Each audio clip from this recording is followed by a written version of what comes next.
UFC 301, Pantoja versus Erceg just took place, and I'm going to go through the entire card, starting with the early prelims, ending with the main event, giving my reaction and breakdown to every single fight on the card, starting with the early prelim opener of Alessandro Costa versus Kevin Borjas. I went with Alessandro Costa here. I said he would win by TKO. I thought he'd have the much faster hands, the more explosive guy out of the two of them. By far, he's way more athletic than Kevin Borjas. I said that going into it. First round was a bit slow. Both guys doing their thing. I guess the story of the fight was Alessandro Costa's absolutely debilitating leg kicks that he kept landing on Kevin Borjas. He landed a few of them in round 2, and immediately you saw Borjas like, I do not like this whatsoever. Ended up on bottom. Costa goes straight into mount and starts beating him up. Nasty performance by Alessandro Costa. Looked crisp on the feet in the first round. Both guys failing takedowns. Both guys landing a little bit here and there. But Costa was just more technical. He was more down the pipe, and Borjas was swinging wild and missing wild, and Costa eventually chewed up that leg and put him away by TKO. Amazing work by Alessandro Costa to kick off the card. I think he got a performance bonus as well. We move on. Up the card, Ismael Bonfim versus Vinc Pichel. Ismael Bonfim wins the fight. Now, this might have been the fumble of the card. Like, obviously, the main event was a robbery, and there's other fights that are like bad decisions. We'll get to one in a second as well. But Ismael Bonfim was handed Vinc Pichel on a silver platter, and he couldn't finish him. And it was supposed to be a finish for Ismael Bonfim. Let's face it, the reason why so many people did so well on this card is because the UFC basically just said, we want every Brazilian to win. Let's make every fight winnable for Brazilians. And then boom, they put it on the card. Other than, I guess, Myktybek, Orolbai versus Elves, Brenner, but that didn't stop the referee taking a point away from Myktybek for barely touching the cage. So they wanted the Brazilians to win. Either way, though, Ismael Bonfim set up against Vinc Pichel. He was doing all right, but man, I wasn't impressed. Like, he had moments where he would reverse position, end up on top, and he had moments on the feet where he would look crisp. In round 2, he really started to pick things up and get going, but I don't know. I was looking for more from him. You know what I mean? Round 1, good. Round 2 and 3, he picked it up. He started doing more. He started hustling more.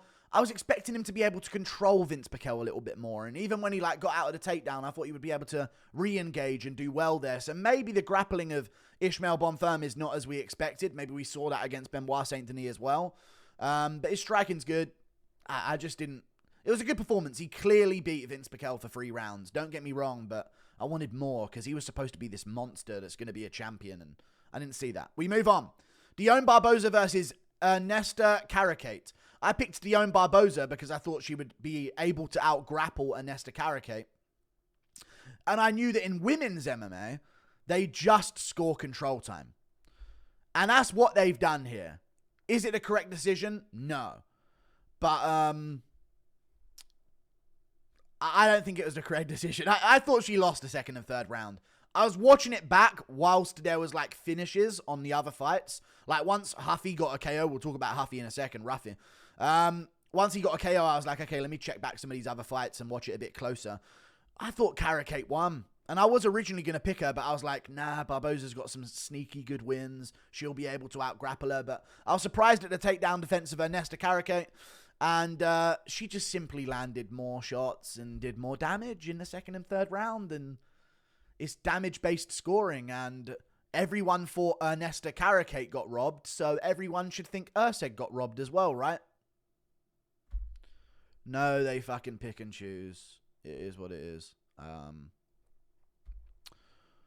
Ernesta Kareckaite. People thought she got robbed, and she did. I thought she won the second and third on damage. Close fight, though. Very close, as I said. You've got to make it clearer. You can't trust judges to follow a rule set that's literally spelled out right in front of them every time they judge an event. The judges are the only people that are wrong, other than a select few idiots online. They're the only people who are wrong. Everyone else seems to have the different opinion whenever they are wrong.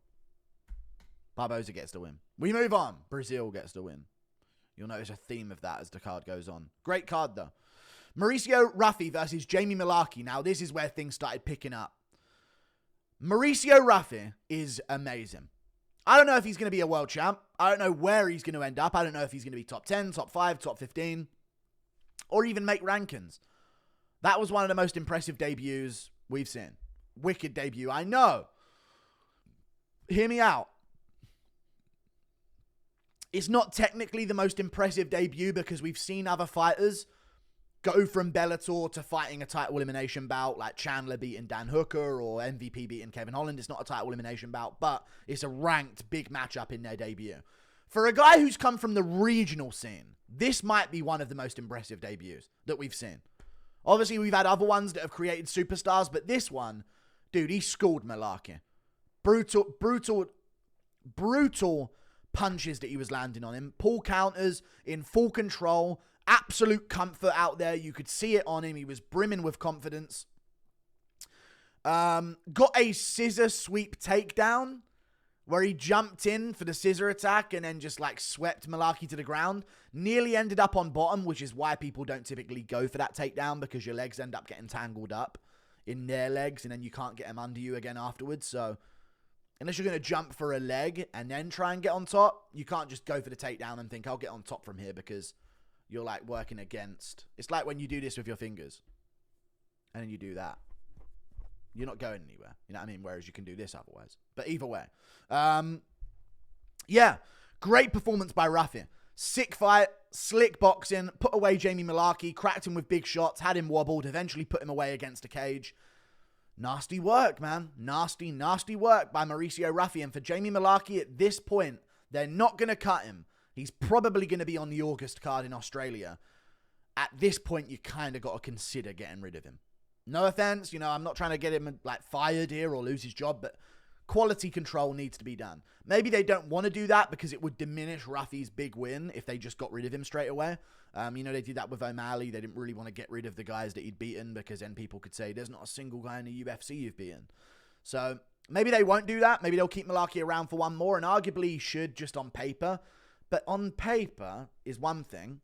We'll get to Smith in a second.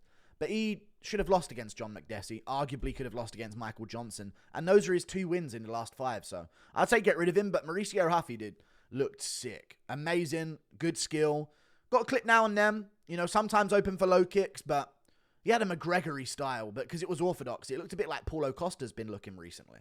Which is weird to say. But if you watch him, the way he stands and the way he sort of moves, it was very Costa-ish in Costa's recent fight against Whitaker. So good win from Mauricio Ruffy. Was the breakout star of the card, I'd say. We move on. Joaquim Silva versus Drakkar Klose. Drakkar Klose gets it done. Proves my theory that in high-level MMA guillotines do not work. Top 10 at light heavyweight is not not high-level MMA. I want that to be pointed out. But Drakkar Klose won the fight, man. Very, very close fight. Came down to big moments that shifted the momentum of things here and there.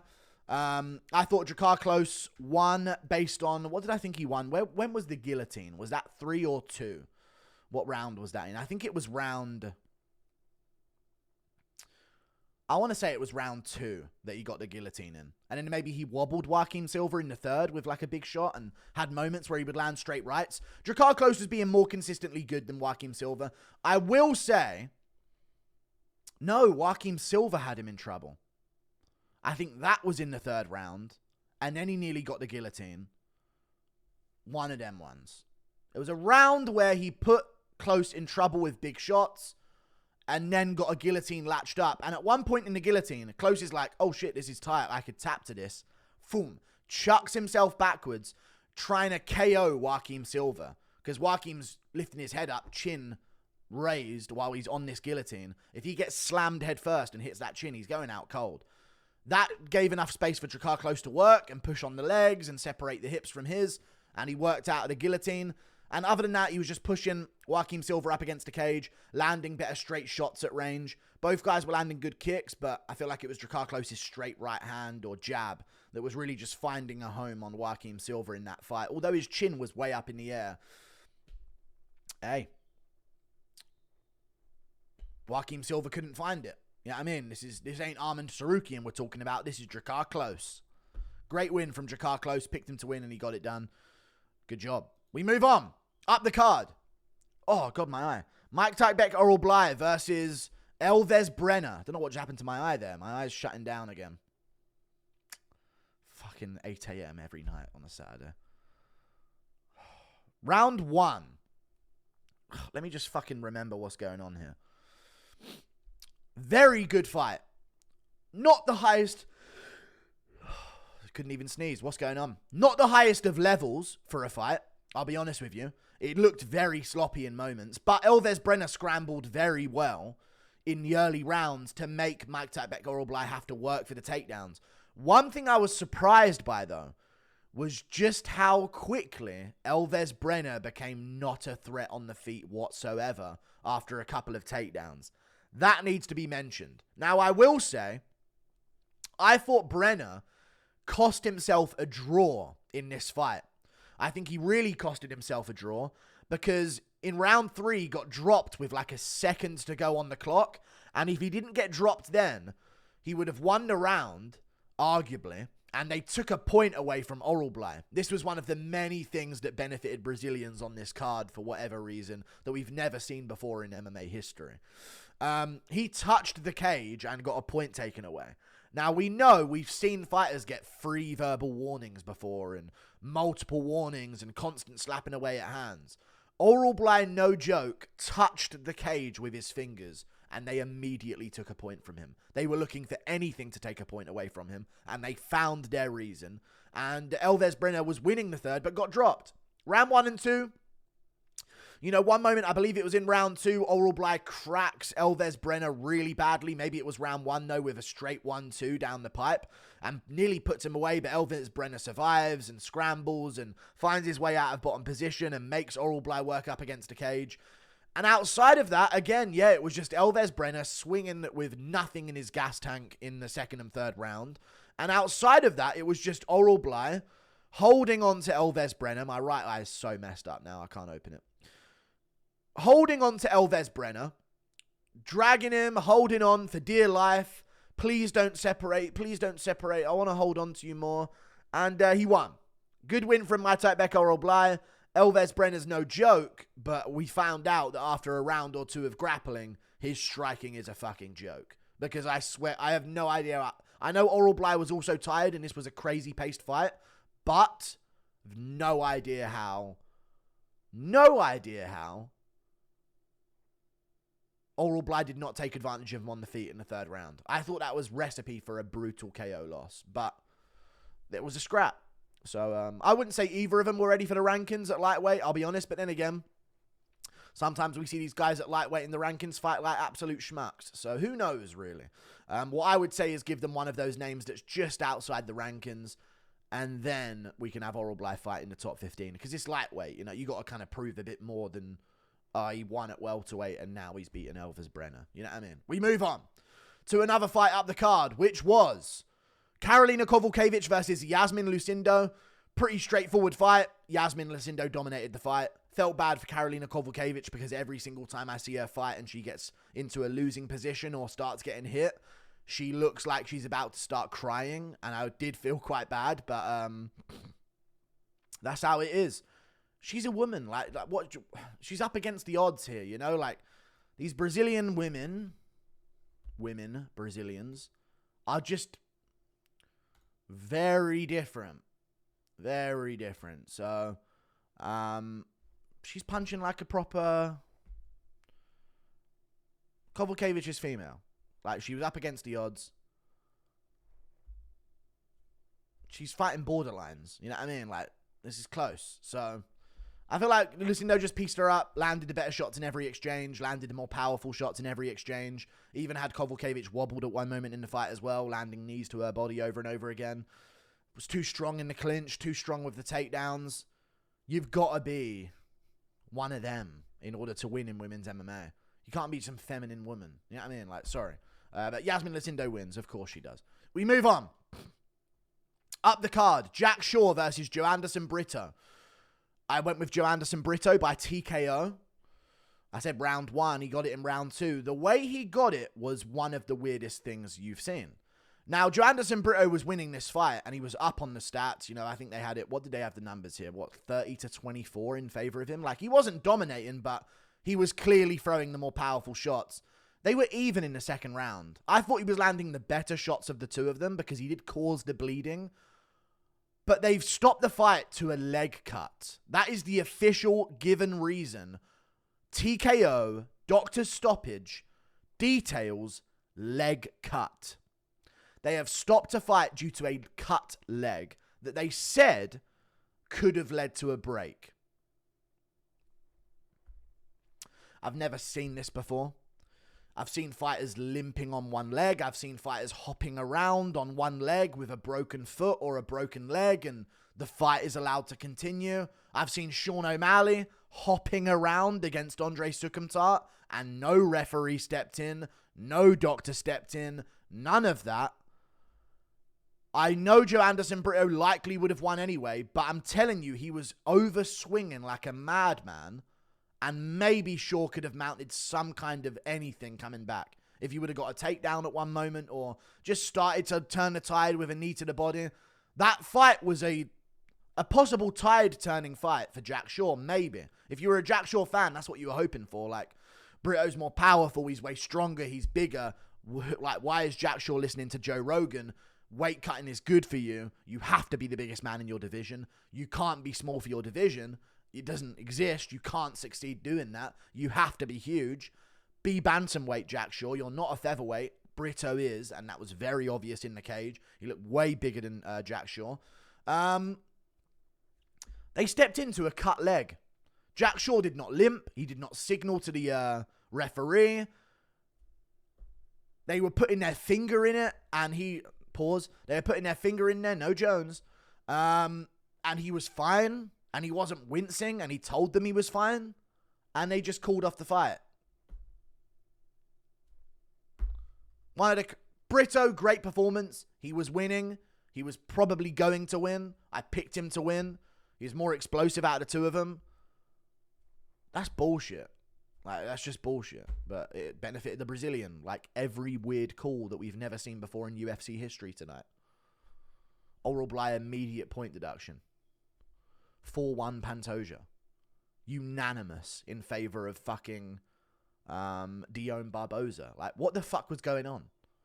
We move on now. Caio Borralho versus Paul Craig. Dude, you could have seen this coming a mile away. KO, first round, Borralho. It happened in the second. I had round 1 KO. This was obvious. I'm surprised it took him till round 2 watching that fight. I'm going to be honest with you guys. Very surprised it took him till round 2 to find the chin of Paul Craig, because Paul Craig's been doing MMA for a decade, maybe 2 decades. No one in his gym is telling him to tuck his chin when he throws a shot. That's interesting to me. That's amazing. You can get a kid to tuck their chin when throwing stuff in about 6 months of training. Consistently, you can get them to lower that chin. Like, you can have a kid, he's messing around, we're going to drill you. We're going to drill you tucking that chin more often. Put this tennis ball under your chin, pin it to your neck, and keep it there for the rest of this drill. Give it not that long, he will start tucking his chin and start naturally fighting with a tucked pose of his chin, not lifting it up in the air every time he throws a kick or lifting it up in the air every time he throws a punch. Paul Craig, I love Paul Craig. I think he's a funny guy. I think he's a good guy. He lifts his chin in the air as high as he possibly can get it every single time he does anything on the feet. And it is shocking to me that Borralho took until the second round to catch him. Eventually caught him in the second round with good shots, followed up, chasing down Paul Craig, put him out against the cage. Massive, brutal KO. Craig loses again.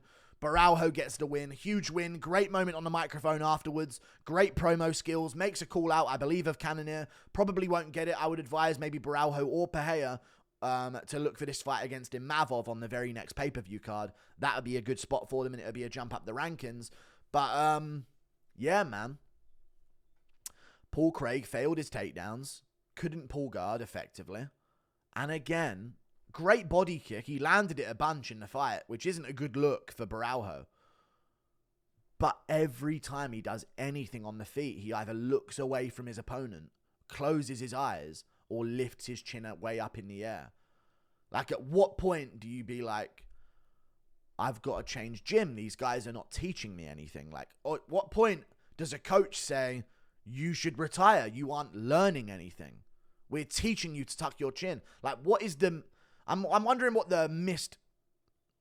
I don't know. There must be something happen. There's something not right with that, right? There's something. How can you do it for that long and never change that habit? It's interesting to me. But Borralho wins. Good for Borralho. I picked him to win. He got the job done. Great performance. We move on. Myktybek Pereira versus Potieria. I mean, this was another layup on the card. Potieria steps in on short notice to fight Myktybek Pereira. Myktybek Pereira puts him away. Another first round finish. Hurts him to the body early on in the fight. Wobbles him on the feet. Starts going after him. Has him down from, I don't know what it was. I can't even remember what it was that he even had him down to. I think he just sort of opted to the ground because he was like, damn, I'm hurt. And then Myktybek Pereira goes for like a backflip. Goes for a backflip on him. And I'm going to be honest with you guys. I've seen the replay so many times in slow motion. He did catch him in the face with that leg. And it's not the first time he's done it because he did it to Nico Price as well. So if you want to hit a grounded opponent to the head with a knee or a kick, make sure there's a backflip before it and the ref will allow it. That's what we're finding out with Myktybek Pereira. They watched the replay back. Of course, let's get to the finish. Like, immediately after he latches up the guillotine standing. Potieria does not fight hands at all. He has the ability to. He has a right hand free. There was gap to push down on the forearm of Pereira and fight the hands. He never did for a single second. I'm imagining it's because he was rocked. So he was like, I'm wobbled. I don't know where I am. Oh, what? Just hit me on the ground. Pereira's done a fucking backflip to get on top of him. And then he's just sort of got up into a guillotine and immediately he's panicking and he's tapping. So Myktybek Pereira gets the submission. I said first round submission after wobbling Potieria first. That seems to be the Myktybek Pereira way. And he got it done. They watched back the replay. They saw it hit him in the face with an illegal kick. And they just went, fuck it, give him the win. And you know what? I'm not mad at it. I'm not mad at it at all. He wasn't changing the fight. He didn't change anything about the fight. It probably would have gone that way anyway. So I don't mind them just giving Myktybek Pereira the win. But it don't change the fact that they watched the replay. They watched an illegal kick land and then just thought, yeah, just give him the win anyway. Weird. Brazil was weird. I feel like if Potieria did that to Pereira, they would have DQ'd him. All I'm wondering. We move on. Anthony Smith versus Vitor Petrino. Oh my fucking God, Anthony Smith. There's levels to this, he said in his post-fight speech. So Anthony Smith, Vitor Petrino. Both guys are landing. Petrino's landing the better shots. He's cracked Smith, I believe, twice on the feet with big shots. They ain't wobbled Smith, but they've got his attention a couple of times. Now, it's safe to mention here that Petrino barely threw low kicks. The biggest weakness of Smith's game, he never checks them. He is incapable of checking a single low kick. You can look throughout his entire career, but these meathead tards don't have the brain capacity to think to throw low kicks against him. So instead, what Petrino decided to do when he was, I think at one point he was like ripping body shots on Smith against a cage. What he decided he should do against Anthony Smith, who's only good at jiu-jitsu, really. You know, only good at that. What this guy Vitor Petrino decided to do, this fucking meathead, shoots a double leg, doesn't complete it, but gets his hand together to where he could complete it. He then puts his head in a guillotine choke, feels Smith get the guillotine on him.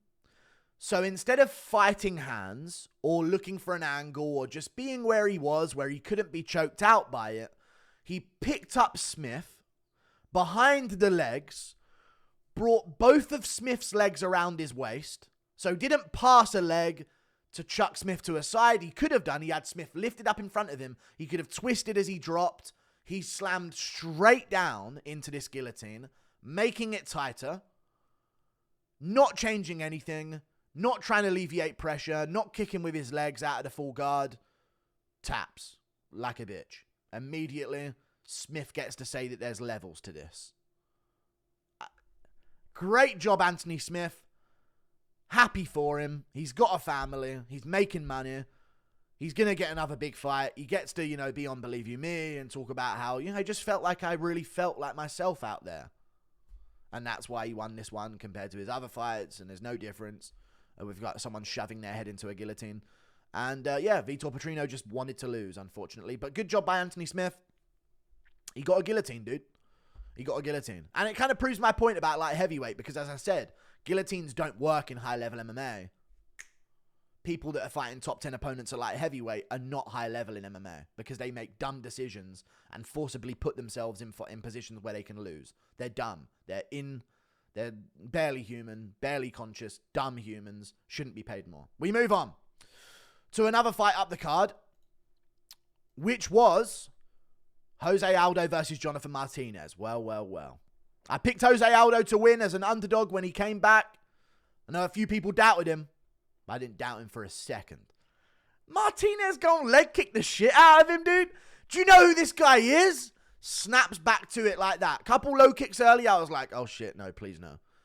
Then he starts snapping into it, getting his distance, getting his range, making Martinez pay for low kicks, landing his own low kicks on Martinez, checking low kicks of Martinez. The game changes after the midway point of round one. He starts being in way more control. Had him winning the first round by landing the better shots. Every judge had him winning every round of the fight. Great job by him there. Round two, he starts getting busy on Jonathan Martinez. And in round three, did a bit of it as well.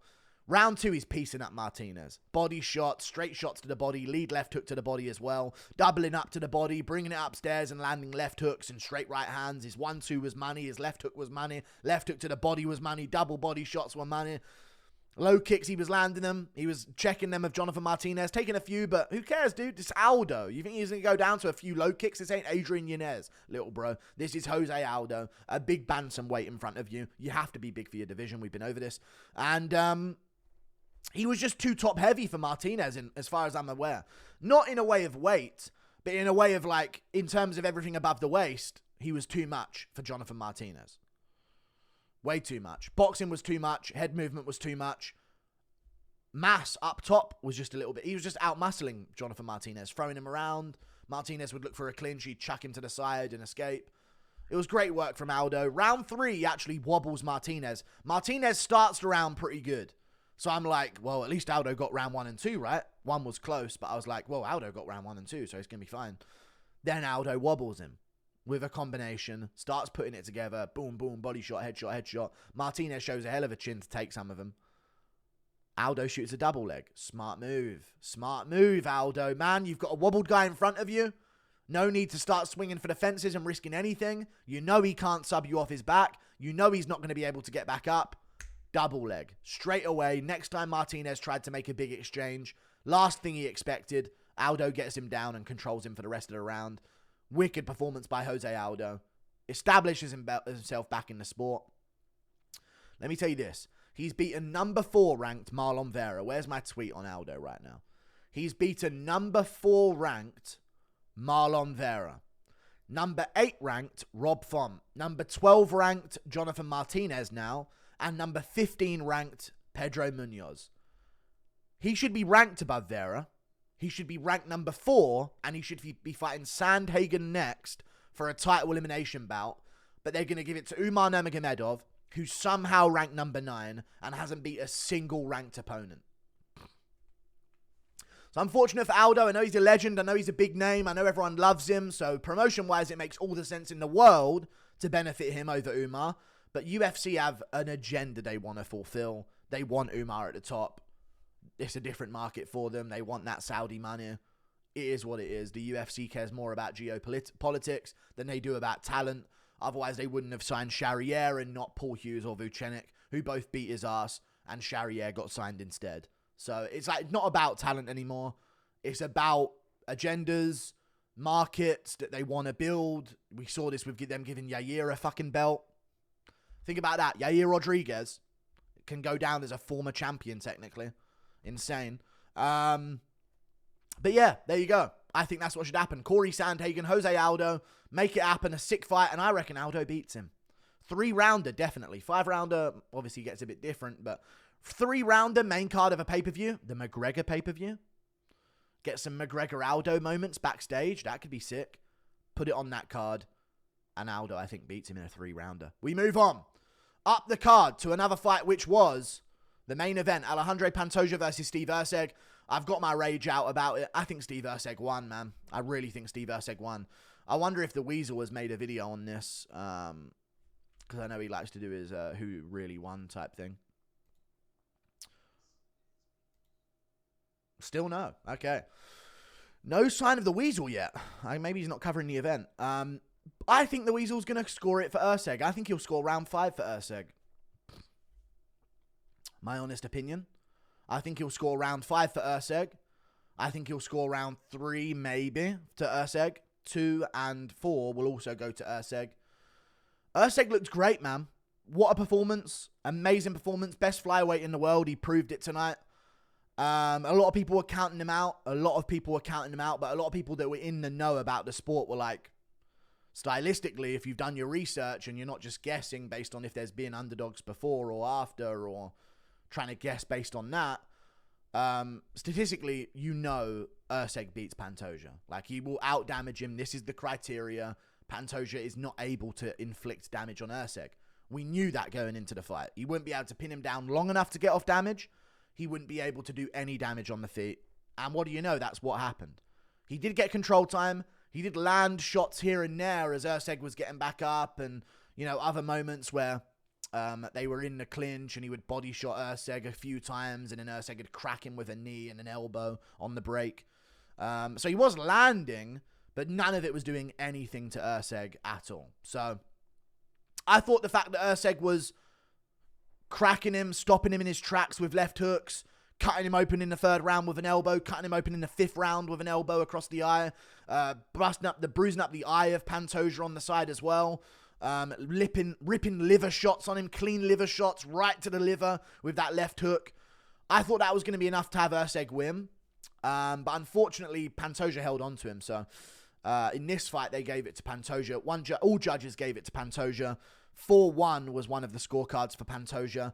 The same judges that scored Isaac Dulgari and Christian Rodriguez to Christian Rodriguez scored this fight to Pantoja. If that don't tell you these guys have no fucking clue what they're talking about or watching and are completely ignoring the rule set to benefit the company, I don't know what does. I think this was a sham. Good job, Pantoja. You are tough. You toughed out being beaten up. But I just think it comes down to the fact that Erceg out-damaged him in this fight. Should he have shot the takedown in the 5th? No. But he should have won anyway. So no one is understanding that control time doesn't mean anything. And it's really annoying me that they're not understanding it. And I don't know anymore. Just these wrestlers like DC and Dominic Cruz and Chael even saying 5-0 Pantoja. They just are ignoring the rule set. They are ignoring the scoring criteria. And they are blindly biasing towards their sport that they are angry isn't being given credit because it's a sport destroyer. And it doesn't lead to any damage and doesn't lead to a fight. You holding someone up against a cage or dragging at someone's hips up against a cage is not combat. Sorry. But yeah, they gave it to Pantoja. It's a close fight. I thought clear Erceg win. What do I fucking know, dude? Clear Erceg win. Great job, Erceg, though. Best flyweight on the planet, in my opinion. I don't know what they're going to do with him in the rankings. They can't leave him where he's at. Like, I think this performance is at least enough for him to take the #1 spot. Right? They've got to. But yeah, he proved he's the best flyweight on the planet tonight. Different level on the feet. No panic on the ground. Survivability insane. I mean, Pantoja didn't even lock up a back take this whole fight. Didn't get mount until round 5. Like, he had nothing. Nothing on the ground. Didn't progress to any real dominant position of any level of damage or any submission attempt. I don't think he had a single submission attempt the entire fight long. Erceg, jabs, straight right hand counters, pull counters, lead hook to the liver, teeps to the body, you know? Uppercuts off the lead. Left hook, fade away left hook. Money shot. Landed it so many times in the fight. Pantoja landed some good low kicks in round 1 and a couple punches as Erceg got back up. Other than that, Pantoja headbutted him in round 3 or 2 and cut him a little bit from it. But Erceg sliced him with an elbow in round 3 as he came in and then cracked him with a left hook and stopped him in his tracks for a second. Round 5, he sliced him again with another elbow, sliced open the side of his eye. In that round as well, he was landing liver shots and straight punches. And what a performance from Steve Erceg. Great job. Proved me right. I said he was the best flyweight in the world, and he proved it. And I'm proud of him. So I did good on predictions tonight. I guess what I'll do is I'll take away the Barbosa win. So we'll say I went 1-0, 2-0, 2-1, 3-1, 4-1, 5-1, 6-1, 7-1, 8-1, 9-1, 9-2. Thank you, Anthony Smith. 10-2, 11-2. Getting the main event correct. I can't believe it. Great upset pick for the main. One of the best picks I think I've ever made. I called it to a T. Like and subscribe. Thank you for watching. Toodle Pip. I'll see you later. Goodbye.